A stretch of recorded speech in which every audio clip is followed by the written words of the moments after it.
Hi guys, this is Pestily and welcome to another Escape From Tarkov video. Today I'm talking about the Halloween event, how you do all the quests, how you get both the achievements, and all my thoughts and when I think it's going to end. So without further ado, let's crack straight into it.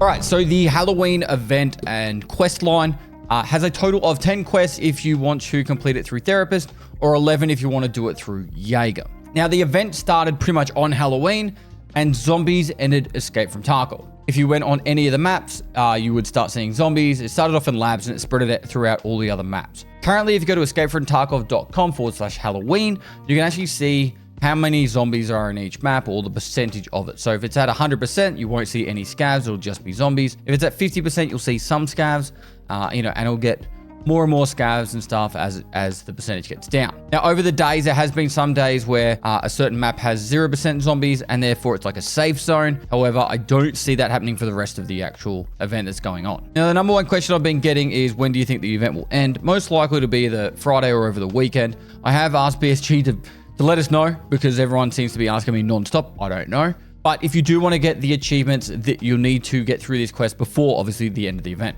Now, there are two achievements for this quest line. There is the Complete Remission, is the achievement if you do it through completing it through Jaeger, and there is Fatal Outcome if you complete it through Therapist.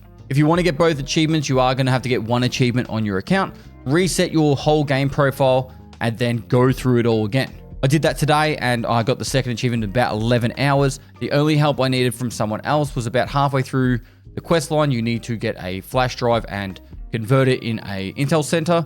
However, if I wanted to, I could have done it myself. It would have taken about an extra hour of waiting for the Intel center to be created. Before I go through all the quests and how to complete them, I will give my thoughts now, because it seems to be the number one thing. I've really enjoyed the event itself. It is a cool challenge, and it is quite difficult. If you are new to Escape From Tarkov, this event will be horrible, and I can understand why it's really painful. Two major tips I can give you. The guns that I was using primarily early on, anything that's 7.62x51, use the Ultra Nozzler. You can buy this ammo from level 1 Jaeger, and it does 107 damage. Will one-shot any head of any zombie. So they have 100 health at most. There's like 5 different health levels they can have.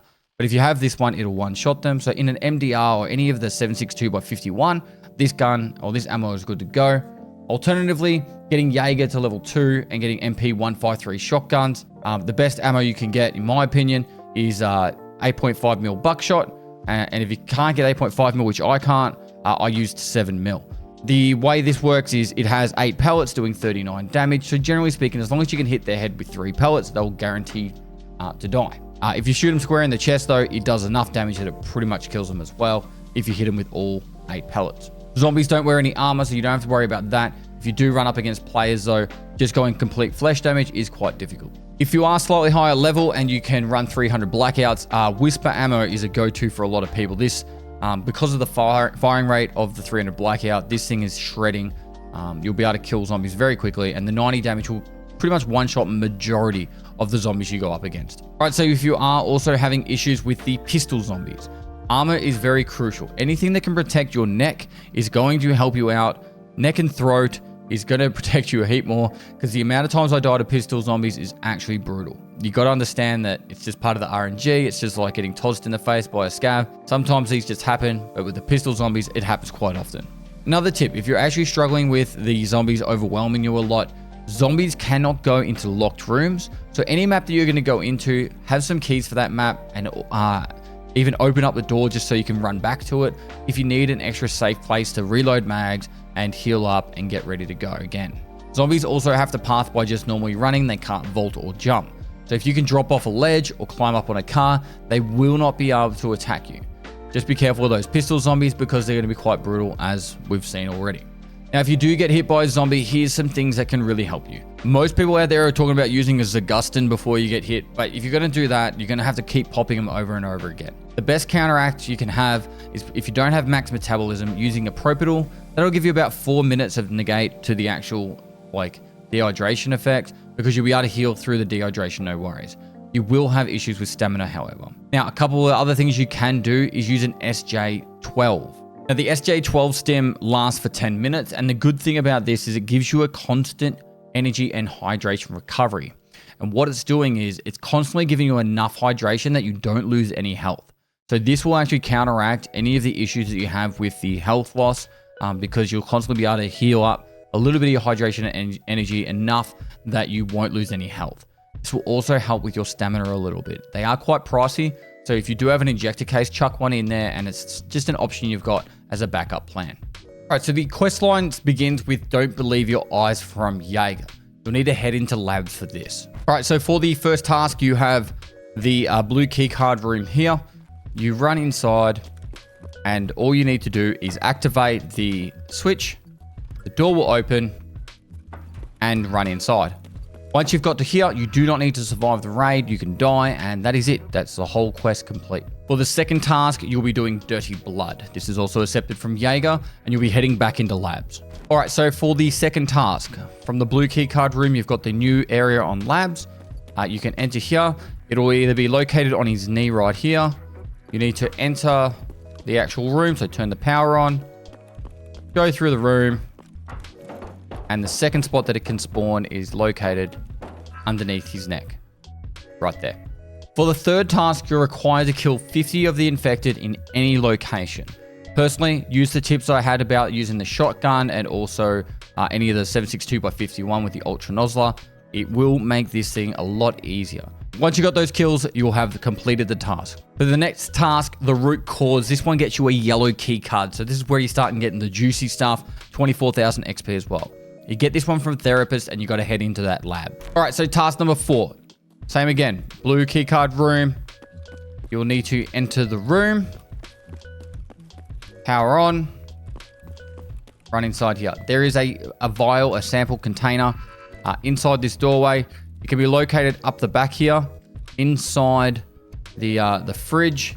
I'm pretty sure it spawns on this desk as well. And I've also seen it inside here on top of this table. If it's not in any of those locations, it will be on one of the tables inside here. I haven't seen it outside of this area. All right, matter of technique. This is where the quest line will be very difficult for a lot of people, and hopefully you're willing to take on the challenge. So first up, you need to get a flash drive. From there, head into your hideout. Once you're in your hideout, you need to go to the Intel Center, and you can craft it as long as you have Intel Center level 1. With this one, you can put it in your safe container. So once you've crafted, put it in your container, and then you need to head into streets. Now, once you're in streets, you need to head to the Terror Group building. Once you're inside the Terror Group building, you need to head into where there's like the security room, almost like the locked room, but just before it. And then you can place it inside there. This one takes 1 minute to place it down. So if you don't have any help, it can be quite difficult.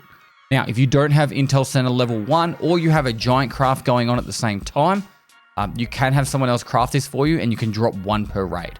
So get someone else to craft it for you, and they can drop it for you. All right, for the 6th task, it's find the source. This one gets you a violet key card and 30k experience points. Another big one. All you need to do is go into labs, head into that locked room, as I'll show here. Task number 6. So, from the blue key card room, you're going to want to turn the power on. Now, you need the card to get into the new area, being that locked room right there. The card can spawn behind this green folder, next to the propane tank, on this chair,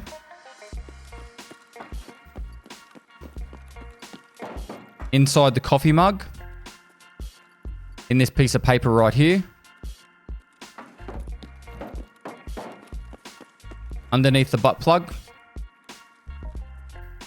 inside this, chemical thing, underneath the table, which is this one here. Check underneath those tables too. On the corner of the table right here. On top of the fuse box right here.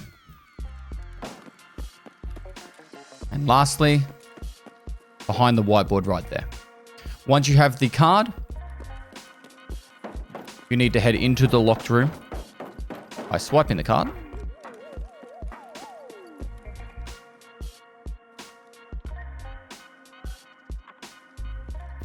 And there will be a vial that you need to pick up. A diary that you'll need to pick up. It can be underneath the bed. Check underneath both beds. And then behind the side of the table and inside the basket right there and on the table here. That's pretty much all the spots that I've seen it. It could be on the other spots, but that's where I found it. All right, gloves off. This is one of the fun ones. Grab that MP153 shotgun. This is a good opportunity to also try out the AA12 and go into any of the maps and get that 25 kills. Now, you do need to make sure you get headshots with the shotgun for them to count. But like I said, you can do it on any map. 8.5mm buckshot is the best ammo to use. Otherwise, 7mm will work perfectly fine. All right, so up to the hardest quest of the entire quest line. Sample 4, A New Hope. You'll need to head into labs and pick up the sample. I'll show you where you get it here. For task number 8, from the blue keycard room, heading into the new area, you need to open up the locked door, being this one, by swiping, using all those locations to pick up the card from the previous raids. And then this one can be located either on the bed, inside that basket, behind the cushion right there. That's pretty much the major 3 locations I've seen it. But if it's not there, just check around the room. You will find it. Oh, and it can also be on the bottom shelf here. Once you've picked that up, you need to head across to the transit over to the streets raid. The transit is located over here.